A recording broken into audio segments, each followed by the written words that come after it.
सबका जय मसीह की। प्रिय भाई बहनों, देखेंगे परमेश्वर के वचन से दूसरा कुरिन्थियों 4 अध्याय और उसका 16 पद।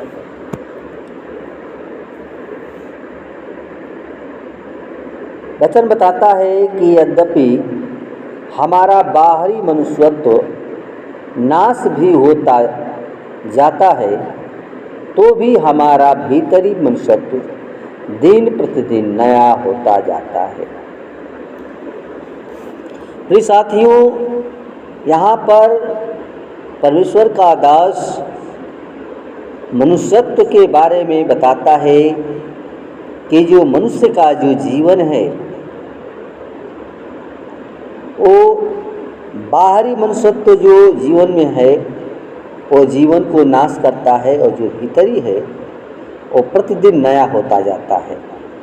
यहाँ पर यूँ मनुष्यत्व के बारे में हम टिप्पणी करेंगे। यहाँ पर मनुष्यत्व शब्द जो आया है ये जीवन के लिए कहा गया है, और समस्त जीवन परमेश्वर की ओर से आता है। प्रियो, जीवन दो प्रकार का होता है, जैसे कि हम पद में पढ़े हैं, लिखा है कि बाहरी और भीतरी जीवन।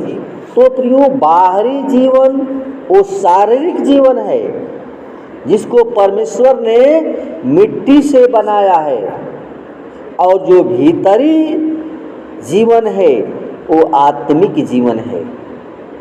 प्रियो, परमेश्वर ने मनुष्य के अंदर आत्मा रहने को दिया है, और इसमें उसका प्राण भी निहित है, क्योंकि मनुष्य का बाहरी जीवन वो नाशवान है, और जो एक दिन फिर मिट्टी में मिल जाएगा वो क्षण भंगुर और छाया मात्र है।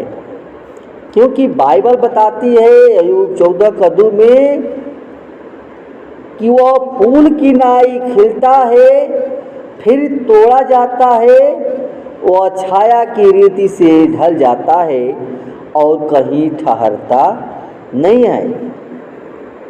तो प्रियो, मनुष्य का जीवन भाप के और घास के समान है, और वैज्ञानिकों का कहना है कि मनुष्य के शरीर में हर 7 साल के बाद बदलाव आता है, और उसके शरीर के हार्मोन्स बदलते हैं।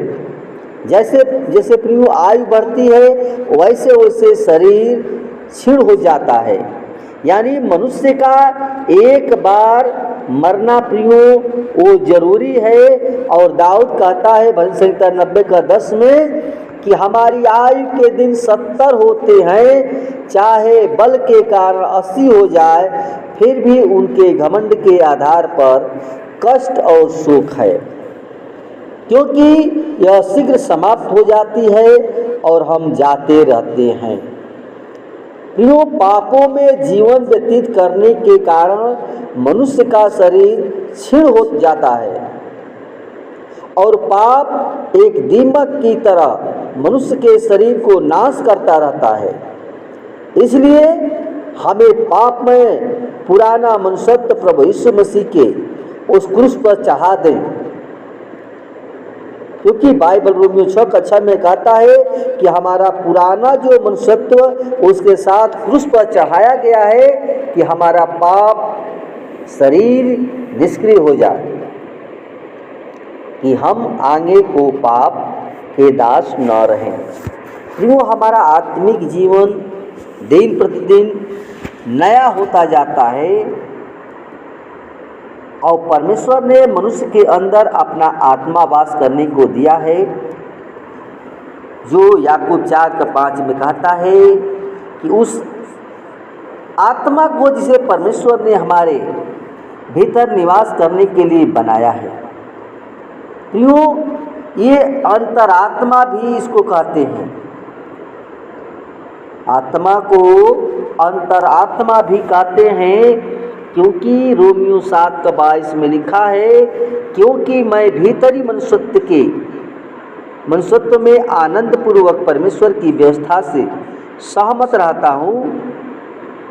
इसलिए पाप के कारण मनुष्य की आत्मा मृतक समान हो जाता है और पिता परमेश्वर का धन्यवाद करना चाहिए जो हमारे आत्मा को और शरीर को मृतकों में से जिलाया।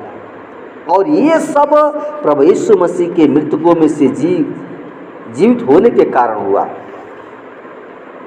प्रियो, रोमियो 8 के 11 पद में अगर पढ़ते हैं तो लिखा है कि यदि उसकी आत्मा जिसने यीशु को मृतकों में से जिलाया तुम में निवास करता है तो वह मसीह यीशु को मृतकों में से जीवित किया और तुम्हारी मरणहार देह को अपने आत्मा के द्वारा जो तुम में वास करता है जीवित करेगा।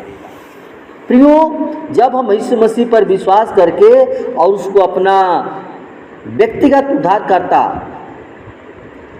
और प्रभु ग्रहण करते हैं तब परमेश्वर हमें अपना पवित्र आत्मा प्रदान करता है जो हमारे आत्मा की रखवाली करता है, हमारे आत्मिक जीवन की अगुवाई करता है और हमारे आत्मिक जीवन को प्रतिदिन नया बनाता जाता है। क्योंकि बाइबल रोमियो 8 का 16 पद में लिखा है कि आत्मा स्वयं हमारी आत्मा के साथ मिलकर साक्षी देता है कि हम परमेश्वर की संतान हैं। अगर हम इफिसियों 1 का 7 में पढ़ते हैं तो लिखा है कि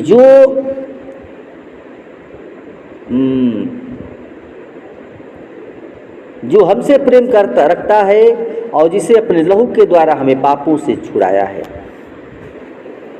प्रियो, शरीर को नया बल प्रदान करने के लिए पौष्टिक आहार चाहिए और आत्मा को प्रदान करने के लिए परमेश्वर के वचन की पूर्णता और पवित्र आत्मा की भरपूरी होनी चाहिए और प्रार्थना द्वारा यीशु मसीह से संगति बनाए रखने से आत्मिक जीवन दिन प्रतिदिन नया होता जाता है। इसलिए बाइबल बताती है इफिसियों 3 का 16 में कि वह अपनी महिमा के धन के अनुसार तुम्हें यह दान दे कि तुम उसकी आत्मा के द्वारा अपने भीतरी मनुष्यत्व के सामर्थ पाकर बलवान होते जाओ।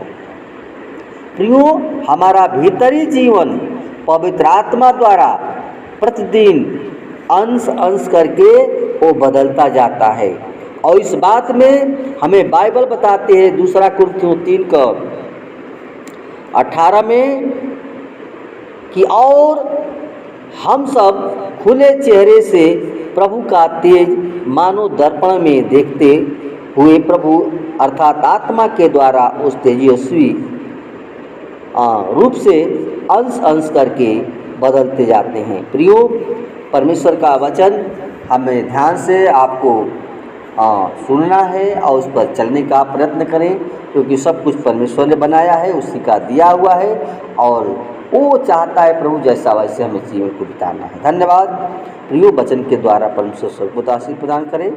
आमीन आमीन।